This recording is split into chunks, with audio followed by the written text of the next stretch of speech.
You're dancing already, and we haven't even played our intro. What's shaking?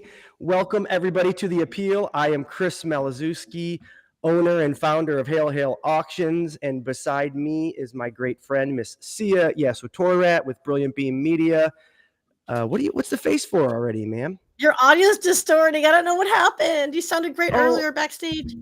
Is that better? Ooh, no. Not better. It's fine. Just stay right there. You're good. We're gonna deal. It's clipping for some odd reason. I think you need to turn the gain down on your mic. Hey guys, welcome to Backstage Action. Yeah, exactly. We're live and in charge, I guess. But it's been a couple weeks, and I am just so excited for this week's show. Sia, did you know that I had aspirations of going into broadcast journalism at one point in college? So getting to talk to somebody who works in radio is something I'm super excited about. You know what? It doesn't surprise me because you are such a character yourself. You're naturally well-spoken. So yeah, I could see that. I can absolutely see that. Well, thank you. I don't know if the character is.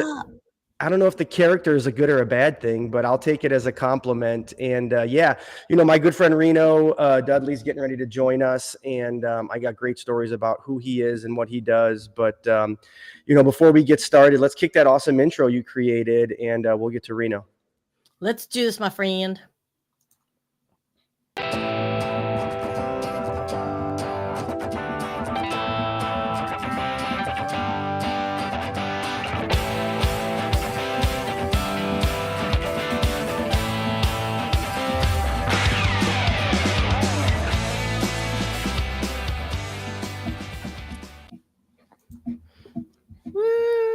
I love this song. It's like it brings me back to a concert. It brings me back to my happy place. Thank you, as always, for creating that amazing intro. And, as I was saying, I mentioned live music, and our intro brings me that.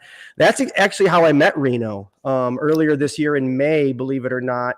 Well, I guess you could believe it. I was at a Gary Clark Jr. concert, and after the show, I was waiting around, and Reno and I just kind of got to talking, and before you know it, we were at a Sox game a few weeks later and hanging out, talking on the phone. And Sia, as you get to know Reno, it won't surprise you. My first intention was like, Reno, you're going to be a kick-ass auctioneer, and you could raise a bunch of money for a lot of cool organizations. And then about 2 months into it, he's like, hey, man, I just got this call. And we'll hear all about that call, but I know you're going to love Reno as much as I do. So let's get him on the show. Awesome possum. Let me do that. I got all excited here that you verklempt me to add our good friend on here. So I know.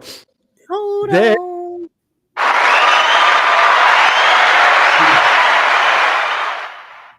Stay on for 1 second. Yeah, you two are two of my favorite people in production. So Reno, it doesn't surprise me that you're laughing at Sia's amazing abilities to create applause and all these other things. But Sia, we're going to bring you back on to talk a little bit more here shortly. But Reno, let's get to talking, huh, brother? Yes, sir. See you guys. Bye. But yeah, so like I was saying, what was it, man? It was, well, first off, you know how I feel about you. I've known you for about 6 to 8 months now. I don't even know what the calendar tells me, but as I've gotten to know you and become your friend, man, like you just continue to impress me more and more. You're a music manager, you're a professor at a college, you're an uncle, you're a son, you're a brother, you're now a general manager of a radio station in Austin, Texas, KAZI 88.7. So man, like tell the world who you are, because as far as I know, this is your first LinkedIn Live, right? Yeah, it's my first LinkedIn Live. I sometimes LinkedIn, I could be a lot better with LinkedIn. I really can. But yeah, my name is Reno Dudley. I am a general manager of 88.7 KZI here in Austin, Texas. Been in that role for about a month. Additionally, I do teach the music management program at the community college out here, Austin Community College, and serve on the executive advisory board for our adjunct professors. And I am an artist manager, which is how we met, because my client, John Dees, he actually played with Gary Clark Jr. So we were on tour last year. So we did a lot of cool venues: Red Rocks in Colorado, Salt Shed in Chicago, the Fillmore in Detroit, Radio City Music Hall in New York. It was a really cool tour. And John actually he's on a tear. My bro's on a tear right now. He just did Madison Square Garden. They also just played, I think, MGM in Vegas. So, there's a lot going on. So I definitely stay pretty busy. Off days are not a thing anymore, but hey, I love it. Listen, you said John is taking off and on a tear. Well, he's got a good manager, right? And I want to know, tell the world a little bit about you before we get into KAZI and the heart of today's conversation. But all the things that you do, man, they're not necessarily jobs, right? Besides being a professor that people can train for or work their way into. So, being a music manager, running a radio station, how did Reno come to be? Always been around music. That's the funny thing is, even if you look at my siblings, I have one sister who used to be the singer of the family. I have another sister who actually was a rapper in her younger days. I have an older brother. He was a hip hop artist. Actually, his first song he ever did was with George Clinton. My father was a DJ, is a DJ. He refuses to retire. My mom. Are you hiring? Is KAZI hiring? Yeah, I was just like, no, man, we do not need to put that man on the airwaves. So music was always a thing. Even a lot of my best friends, John, we were actually friends before I ever entered the music industry. And they were all artists. And so I was always on the business track. So growing up, I was in all the business clubs. I was a national qualifier for DECA. Never actually got to go compete and wish I would have. And marketing was my thing. Business management was my thing. And a lot of my friends, they would ask me hey, how can we get you to help us with our careers? And I was always like, I don't think I want anything to do with the music industry. I'm good. Kept on going and going and going. And I remember one day John calls me. He's like, hey, this is what I'm trying to do, A, B, and C. And John is a virtuoso. He's an absolute once in a generation talent. And I'm like, all right, sounds interesting. And we ended up running into two artists, one named Brendan Foster and another one named Alicia Lonnie, where I know, for instance, I was a person, Alicia found me actually, and I checked out one of her shows and I was like, I don't want to manage an artist, but if I did, I want one of those. And then started working with Alicia. And then next thing I know, I went from I don't want anything to do with this industry to it rules my life literally now. You're recruiting others into it, right? By teaching and educating and being a part of DECA as you were, again, doesn't surprise me. As I've gotten to know you, you prove yourself to be smarter and smarter every conversation we have.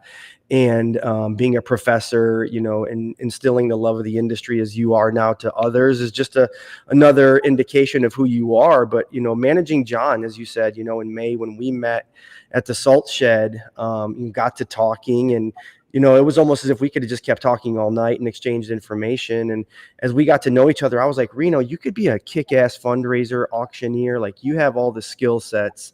We go to a Sox game and I get to know you better. And then all of a sudden, as luck would have it, you call me one day and you're like, hey man, you never guess who I got a call from. And I'm like, who? And you're like, a charity nonprofit radio station. And I'm like, that's the perfect position for you. And so talk a little bit about how KAZI came to be in your life, a little bit about what it is you do now, and then we'll start talking meat and potatoes.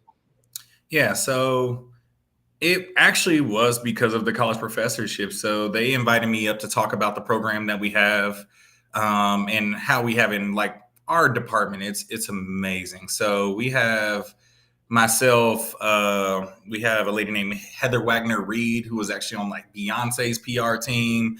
Roanna, my mentor, she has extensive 30 years publishing experience, actually did admin management for Sony Music. We have a couple of attorneys on the team and everything. So we have the entire bandwidth of the music industry, from the legal aspects to the management aspects to the performance aspects to the publishing aspects. So they called me in to do the interview for it. And while the interview was going on, one of my friends, he was like, hey, we're looking for a station manager. You should apply. And I was like, I guess I'll, throw my hat in the ring. Never expected for it to go anywhere. Got a call the next day from a gentleman named Greg.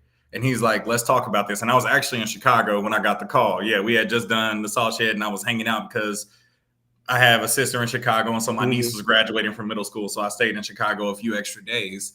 And then I came back and we interviewed, and it seemed like we had an alignment in the direction that we saw things going as far as fundraising and doing things that impact the community, and just pushing the message forward and pushing the positivity and the togetherness forward. So it became a situation that I was very passionate about and very intrigued. And so, the offer came by and I accepted it, and then here we are. The rest is history. So for those that don't know, right, and I didn't know KAZI even existed until, you educated me about it. So talk a little bit about the station. What type of music does it put out? What type of programming? Who, we titled the show Broadcasting with a Purpose, right? Like, I know with your leadership, you are committed to impacting and doing things with a purpose, not just because. So talk a little bit about where KAZI was before you and where you plan to take it. Before me, like, KZI has been around 42 years. It's actually, if I'm not mistaken, the oldest radio station in Austin, Texas, and has always been a community radio station. So we do have, we have a broad breadth of music that we play. We have everything, of course, from we have like our urban shows, hip hop shows, and then we even have we have a Bollywood show. We have some gospel, some Washington go-go music. So we have a number of different personalities who are bringing so many different types of music into the station. And while we're doing that, we also have, amazing programming in our talk shows. So we have some great people. So we have one of my board members, actually, her name is Latrice Cook. She has a show called Iron Sharpens Iron, which focuses on the effect of the criminal justice system on the Black community. We have the Grapevine, where they break down a lot of political issues. We have the Man Show, which, it really goes into the men's mental health aspect and the things that we see all the time. We just today actually are launching a show called Black Austin Matters, which is led by a young lady named Miles. And her show just is really just going into the experience of being Black in Austin, Texas. And so we have a number of different programs. So it's a very mixed and very programming.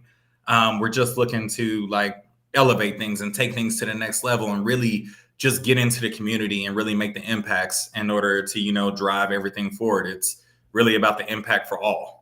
Yeah, no, you said it best, the impact for all. And as a listener supported station, non-for-profit entity in the local Austin community, right, funding, like all other charities, becomes a challenge or becomes a problem to solve, right? Which is why you're in that chair you are now. And so, talk a little bit about the fundraising aspect. How do you guys go about being funded as a non-for-profit listener supported station?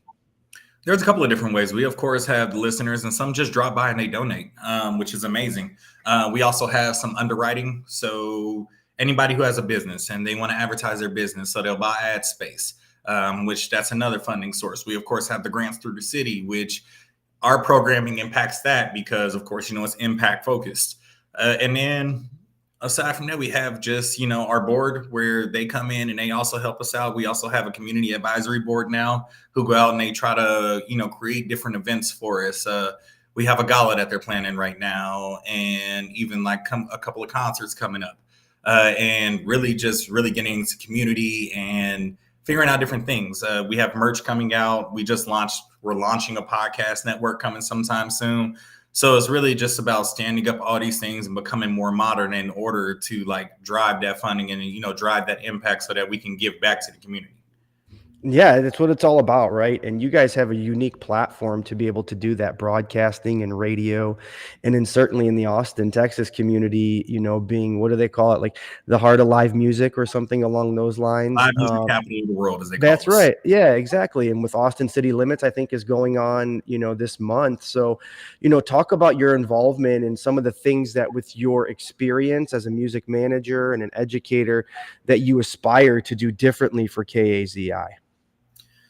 I wouldn't say so much differently. We really want to elevate everything. So let's say the impact in the community. This weekend, I was out at a couple of different high school football games. And so I started talking to a couple of the players who are being recruited, hey, have you done media training yet?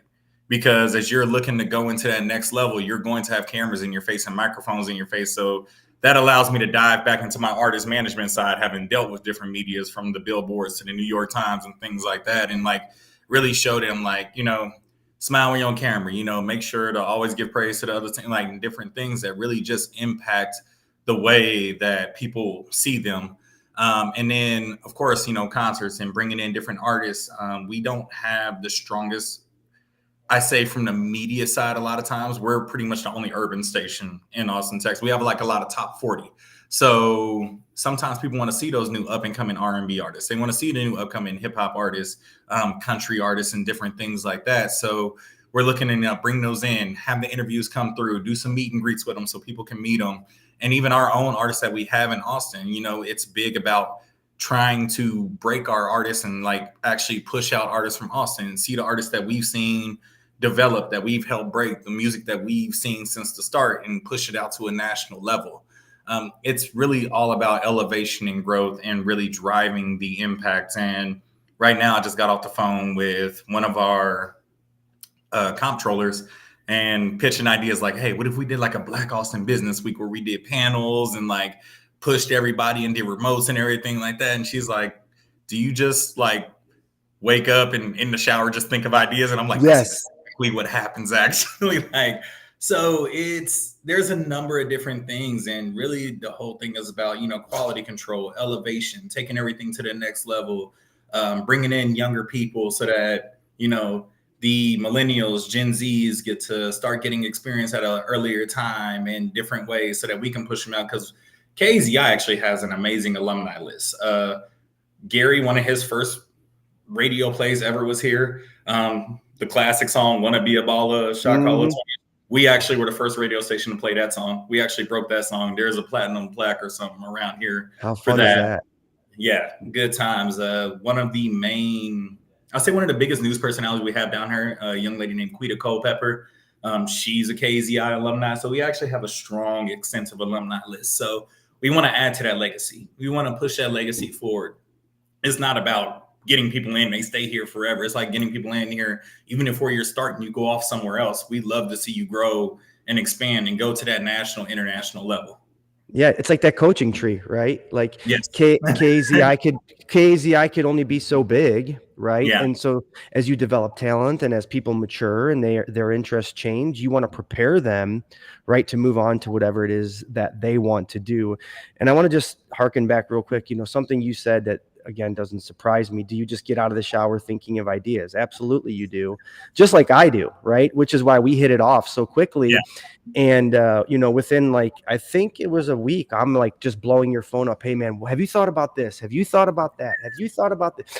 And you weren't even in this job yet, right? No. And now that you got this position, it's even greater because now we have something to work together towards, you know, and it's just going to be so fun to see your growth in this role and still your development as a professional and all the other interests. But you did mention like a gala's coming up. You know, what are some things that people now can really go back to with KAZI to start giving if they so wish and want to support you? I mean, I think the biggest thing is like, yeah, we do need the donations. We do want to make the impact, and just, it's not even just the donations. Of course, the donations are great, but, you know, if you have ideas, feedback, you know, I'm open to that because, you know, IP is also still a donation in my own opinion, intellectual property. So when I knew that? Is that you didn't think I knew that? Is that what the problem? Listen, no, it's not you. Like, honestly, I said it the other day to somebody and they were like, what? And I'm like, I haven't had to say the whole thing in a long time. That's so funny. So, you know, we have the impact and we do have to show the work. So the proof is starting to be in the pudding. We have a lot of excitement right now. Our social media, we were backstage at ACO. Got a lot of interviews, especially with like artists like the Mexican OT, who's actually from Austin. So he played one of the largest stages at ACO. We had a couple of interviews with DJs from Nigeria, just touching all the different artists, all the different genres, and really just making people stay informed. And then we really want to bring back the fun to radio, because it's funny because a lot of us got away from radio and with the streaming because we got sick of like radio playing the same 5 to 6 songs, which if you understand the way commercial radio works, it makes a lot more sense why you only hear like 5 to 6 songs back to back to back to back.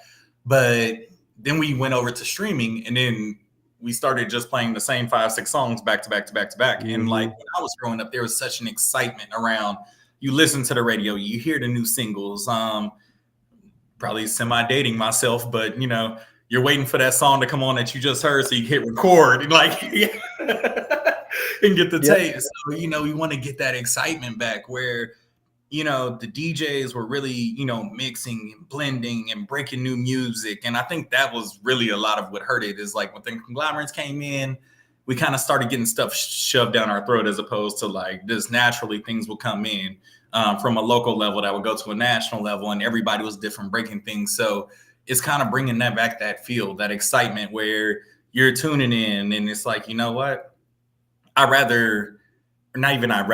today I want to listen to see what they have, as opposed to just going to my Spotify playlist and kind of just hearing A, whatever the labels have paid for, or B, you know, the same playlist I have. Because I know my Spotify, like my top 5 Spotify songs has not changed in like 3 years. Mine never will. You know what mine are all 1 through 5 Pearl Jam, right? And but you know, it's so funny. We were talking earlier that hit the button record. I remember my first song that I ever did that to was Under the Bridge by Red Hot Chili Peppers, right? I'm dating myself.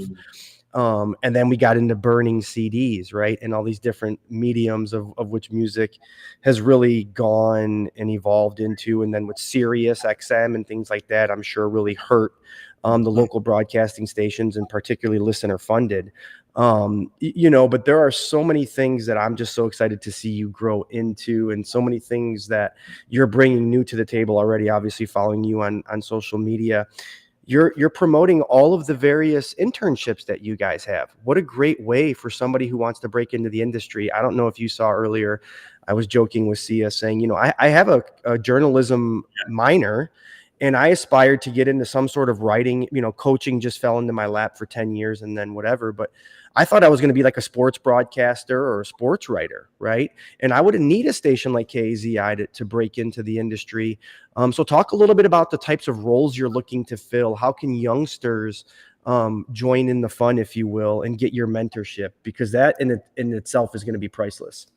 I think it's an important thing because it goes, in my own opinion, it goes past even just the radio job. So going from the DECA thing, getting my MBA and everything, my dream was always to like break into like a corporate marketing department before going into music. And I would apply. And my background was sales at the time. And it was like, everybody was like, but you don't have any experience. You have all the degrees, you have all the qualifications, you interview well, but we're going to go with somebody with more experience. So, and this is kind of like almost a semi-revenge tour of like, you know what?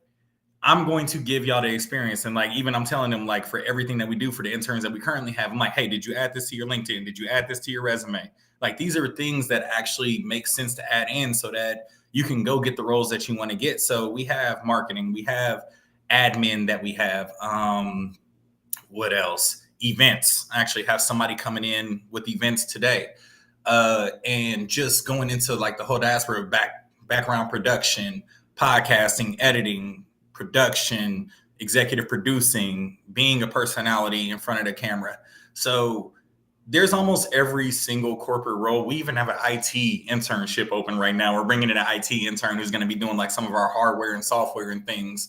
And our legal department is even letting the people who are going through law school, because we do actually have a couple of interns who are going through law school, they're helping them out with contracts and things like that. So it's like, there's so many opportunities, and a lot of people, I'm like, so what do you want to, it's like, what do you have? What do you want to do?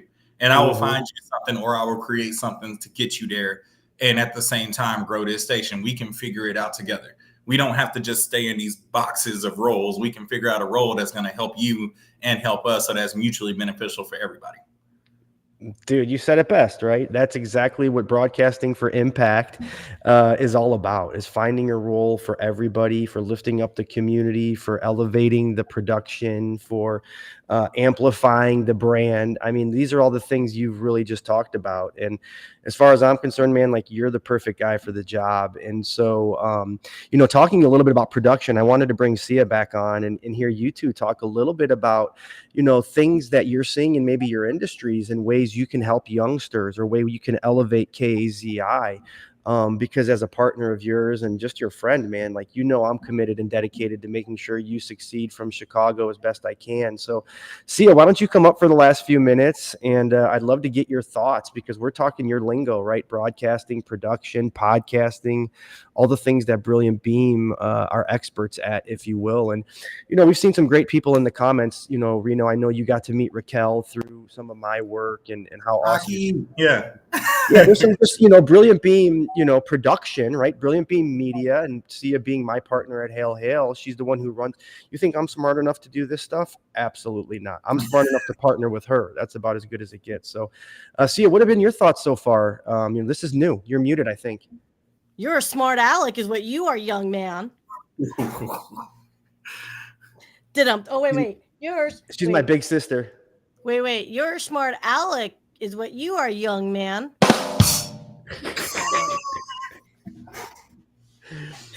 No, I know. Look, having a soundboard is a very dangerous thing for me, right?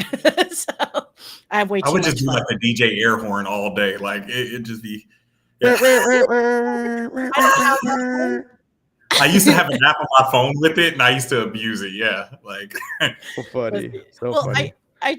I try to be professional for my peoples, but look, if you want to have fun in your productions and you love the beauty of imperfection, then I think that's what Brilliant Beam Media is here for. Is if you want something to be like hella polished and like Oprah Winfrey production levels, I'm probably not that person for live. Post-production, sure, I can edit that, but live, yeah, heck no. And every question I have for you is, like, radio is so, like, that 6-second delay is really not that much time. So, like, how do you guys train for that? Is it just muscle memory, or the second you hear a, naughty bomb, like, nugget word come on? Like, how do you guys adjust for that? I've always been curious. So everybody that we bring in, we do an extensive FCC training. I try to mitigate as much as I can, like ahead of time. We have an amazing training queue. There's a gentleman named Marion who actually has that up for us. We try to mitigate as much as we can ahead of time. And then too, it is a lot of muscle memory. Luckily, I have a lot of experience around me. Some of the people who we have in here, they've been here 30, 40 years. So like they can see it coming before it even comes, and then they're like 2 sentences ahead. Like, oh, it's coming. Like, all right, cool. And then, sometimes we do have the pre-produced segments, which allow us to do it a lot easier. So it is a lot of muscle memory, and it's also a lot of like upfront, like, hey, please don't do A, B, C, D, E, F, G. Like, really think about what you're doing, really think about what you're saying. I mean, it's part of media training. You can't really do all that many interviews where you can. Podcasts are different, but for the most part, if you're on a news station, television, award show, radio interview, you just can't go out there and just like F-bomb this and all this. And like for the entire time, you have to like, understand how to talk. Oh my God. Can you just, every time I hear and I think of like the proper media training, that is not what podcasting is. And I think that's why we have to differentiate. There's a very big difference between radio and podcasting, because so many times I hear people, at least from my world, they're like, oh, I want to be like X. And it's like, that's fine. If you want the format to run like a radio station where you have segments and you want to like, mix in music overlays and all that good stuff, that's fine. But understand there is a difference between the two. And I find it just always so fascinating. So, but while you were talking about that whole concept of media training, you guys, have you guys ever watched Austin Powers? Yeah. Yes, of course. Okay. Molly. Like, don't say the F-bomb. Molly. That's all I think of. But you tell me I can't do something, I'm going to say it. No, but the thing that's so unique, right, in production or radio or media entertainment in general, right? It's a for-profit business, and there's a lot of money to be made, right? But what I think is so cool about what KAZI brings to the table is, of course, they need money to operate. Fundraising is imperative to their mission, but that's not their intention. Their intention is giving back, and so Reno, it's just been amazing to get to know you, who you are, become your friend. If you're watching and you're so inclined, please scan that QR code. It'll take you directly to KAZI. You can kick a few bucks their way. support the station and all it is that Reno's hoping to do, and I know he'll accomplish. So before we sign off, man, is there anything you want to say? Anyone, point people to your website. How can they help you? What is it that you want to leave the world with before we go about our day today? I say it's KAZIFM.org. Really take a look. We have a lot on there. We have, a couple of new podcasts that we have on there.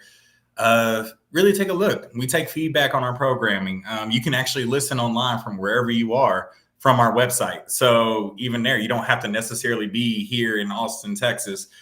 We do, stream live over the web. So definitely check us out. We have a new traffic jam show starting, Friday this week. Just really, and honestly, you can email me. It's simple, Reno@KAZIFM.org. With any questions or anything like that, or even if you want to help out, or if you want to see like, hey, do you have a remote internship? Which I do have now 2 remote interns where they just do social media. I send them content and they post it up and like do their doctoring to it so that we have TikToks and things like that. So honestly, I'm open. And, we're in a very exciting phase. We have a lot of big changes coming up, a lot of big announcements coming up. So in the words of many a radio station, I guess, stay tuned. Yeah, stay tuned. That's the best way to put it. And I'm going to be staying tuned, but I'm glad to be by your side, man. And it's just been an honor, like I said, to get to know you and watch your growth, if that's even possible, because you've already been a behemoth of a human and a professional. So, please, if you want to hang out with me, you can go to hailhailauctions.com, hailhailauctions@gmail.com. You can follow us on all the things that Sia puts together, because, again, I have no skill when it comes to that. I'm just a talking head, right? But before we sign off, Sia, let's get to that Tausi commercial and thank our number 1 supporter, Janice Shokran and Tausi. Yes, please.